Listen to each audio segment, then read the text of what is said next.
Welcome back to Teaming with Nature. The title of this video is called Not All Compost Teas Are Created Equal. I want to shoot this video just as an educational tool primarily. I've been going around, I live in the Northern California coastal area right now, and been going around to a lot of the different garden shops, and there's a very astute awareness of the benefits of compost tea in this area. And what I want to do is raise the bar of awareness and education for those of you out there interested in compost teas of what a compost tea should or should not look like. I've been to many of the garden shops and asked them for samples to look at their compost teas under a microscope to see what's really biologically going on there and how much active biologicals there are in the compost tea. And I've been kind of dismayed at what I found. Primarily what the compost tea looks like, and in another video I'll talk about what I'm finding in the compost teas and what I find in the compost teas that I brew here.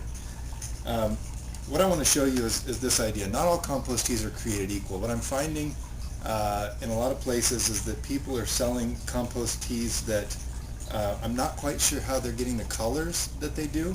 So let me just talk through what I have here. I brewed this compost tea yesterday to today. You can see it's a dark brown color. Okay, I can see light through it, but not much. Okay, it's a very dark, rich, robust color, more like a color of a coffee would be. Then I took the same compost tea and I diluted it 5-to-1, and I get this very rich, dark-looking tea. And that's a 5-to-1 dilution. This is how I use the compost tea that I brew, is at a 5-to-1 dilution. So 4 parts water to 1 part compost tea. Then I took, again, some of my concentrated compost tea that I make, and I diluted it 10-to-1. All right. So very, very weak solution here, or relatively so. Half the strength is what I would normally use on a garden or some plants to rehabilitate the biologicals in the soil and on the plant. And you'll notice that it's like the color of a dark green tea. All right.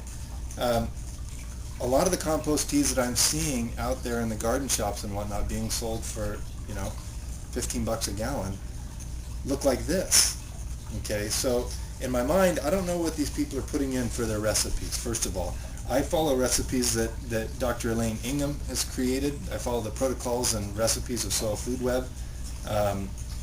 These are the recipes that I found great success with. I don't know what other people's recipes are looking like. However, if you are buying tea that looks like this, one of two things comes to my mind. Number one, you're buying a very dilute product, all right, and you're paying a full price for it. Or number two, the people who are brewing it are using some other form of sugar. Now, let me back up. Elaine Ingham says that the best form of sugars to put in a compost tea are molasses. They're complex sugars. It gives you a greater diversity of your bacterial counts in the tea. So maybe, and that's part of what gives the compost tea its rich color. Part of it is the compost, the base that you're using as well, and the concentrations of that. So maybe the people who are brewing these teas elsewhere are using other simple sugars like table sugar, white sugar, something like that, in which case I'm really not sure why they would want to do that, because according to Dr. Ingham, who is the spearhead for compost teas worldwide, molasses is the best thing to put complex carbohydrates into your tea.